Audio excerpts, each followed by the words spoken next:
Сәлеметсіңдер ме балалар? Бүгін 25-ші сабақта біз дауыссыз қ мен ғ әріптері туралы тақырыпты жалғастырамыз. 27-ші тақырыпты қарайық. Әңгіменің тақырыбына қарап, оның мазмұнын болжа, содан соң әңгімені оқы дейді.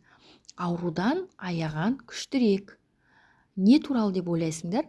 Бұл жерде бір ауырған бала туралы сияқты, иә?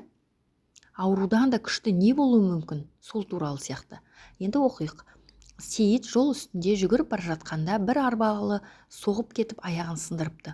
Ойбайлап жылап жатқан баланы көріп шошынғаннан шешесі есінен танып қалыпты. Мұны көрген соң Сейіт жыламақ түгіл қабағын да шытпай жатыпты. Сонда сынықшы кісі: "Қабағыңды шытпайсың, аяғың ауырмай ма?" деп сұрапты. Сейіт шешесі шығып кеткен соң сынықшыға сыбырлап былай депті: "Ауырмақ түгілі жаным көзіме көрініп тұр. Бірақ менің жаным қиналғанын көрсе, шешем де қиналып жүремесін деп шыдап жатырмын" депті. Ыбырай Алтынсарин жазған екен. Енді тапсырма: әңгіменің не туралы екенін айт.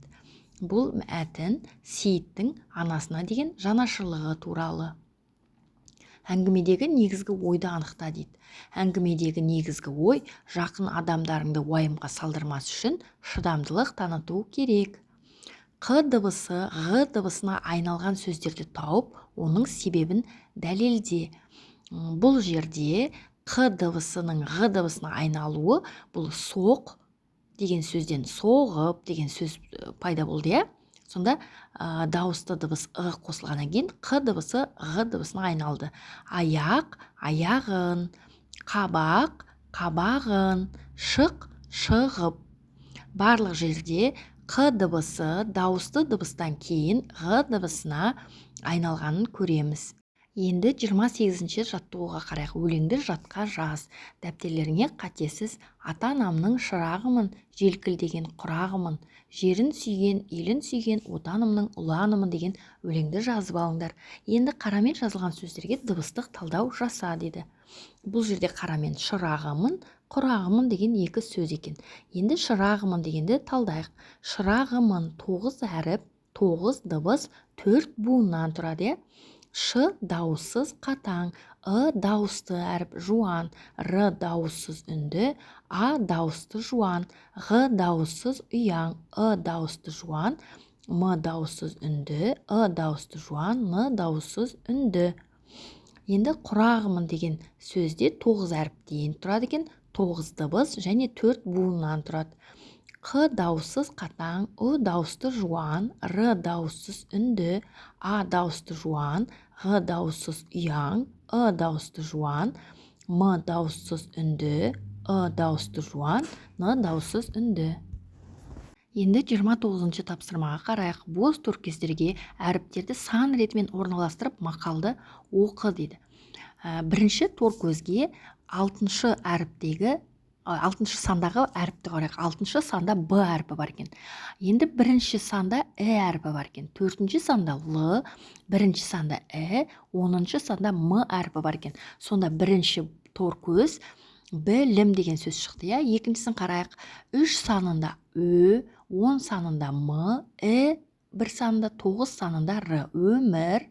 Одан кейін 2-де А, одан кейін 8-де З, 5-де Ы, 7-де Ғ, 5-де Ы, яғни білім, өмір, азығы деген мақал шықты. Осыны дәптерлеріңе көшіріп жазып алыңдар. 30-ші тапсырмада: "Бүгін әжеңнің туған күні. Әжеңе ашық хат әзірлегің келді. Өз құттықтауыңды төмендегі қай сөзбен бастайсың?" Қай сөзбен бастайсыңдар балалар? Қараңдар. Армысыз әже, қымбатты әже, менің сүйікті әжем. Армысыз әже деген ол амандасу, иә? Қымбатты әже деген бізге келетін сияқты. Менің сүйікті әжем деген ол хабарландыру сияқты, иә? Сондықтан қымбатты әже деп алайық. Енді мына құттықтаулардың өзіңе ұнағанын ал дейді. Сізді туған күніңізбен құттықтаймын. Мен сізді өміріңіздегі ерекше күн туған күніңізбен құттықтаймын. Осы жердегі біз бірінші нұсқасын алайық. Сізді туған күніңізбен құттықтаймын. Енді өзіңе ұнаған тілек сөздерді таңдап ал дейді. Сізге денсаулық, ұзақ өмір тілеймін. Сіздің ауырмағаныңызды қалаймын. Ешкім сіздің мазаңызды алмаса деймін. Бұл жерде де бірінші нұсқа тура келіп тұр, иә, бізге. Сонда біз таңдаған ашық хат қандай болып шықты? Қымбатты әже, Сізді туған күніңізбен құттықтаймын. Сізге денсаулық, ұзақ өмір тілеймін. Енді өзің таңдаған сөйлемдермен әжеңе ашық хат жаз дейді. Осы ашық хатты жазып әжелеріңе сыйласаңдар болады. Балалар, осымен 25-ші сабағымыз аяқталды. Келесі сабақта кездескенше сау болыңдар.